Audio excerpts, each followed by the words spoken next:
Telangana ACB డిపార్ట్మెంటుకు అభినందనలు వెల్లువెత్తుతున్నాయి నాకు పంపించే వీడియోల ద్వారా.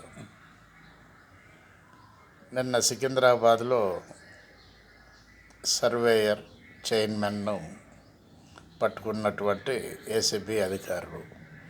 అయితే ఏసీబీ అధికారులు వాళ్ళ పని వాళ్ళు చేస్తున్నారు, వాళ్ళు అరెస్ట్ చేస్తున్నారు, బాగానే ఉన్నది. గవర్నమెంట్ మాత్రం వాళ్ళను తిరిగి మళ్ళీ ఉద్యోగంలోకి తీసుకోవటం, ఏదో ఎంక్వైరీ అని పెట్టడం, మరి ఇది ఎవరు చేస్తున్నారు, ఎందుకు చేస్తున్నారు? అలాంటప్పుడు మధ్యలో ఏసీబీని బదలాం చేయటం ఎందుకు? అరెస్ట్ చేశారు అని చెప్పి అనేటటువంటి దాన్ని ప్రజలు అడుగుతున్నారు. మరి దీనికి సమాధానం చెప్పగలరా ఎవరైనా ప్రభుత్వం తరపు నుంచి? లేదా ప్రభుత్వమే ఈ విధంగా చేస్తుందా అనేటటువంటిది ఒక అనుమానంగా ఉన్నది. ఒక్కసారి అబ్జర్వ్ చేయండి.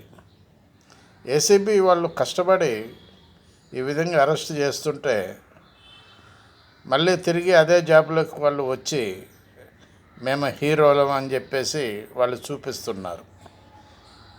మరి ఇది పద్ధతి మంచిదేనా అని అడుగుతున్నారు ప్రజలు. ఆలోచించండి. బాలసాని వీరప్రసాద్, హైదరాబాద్.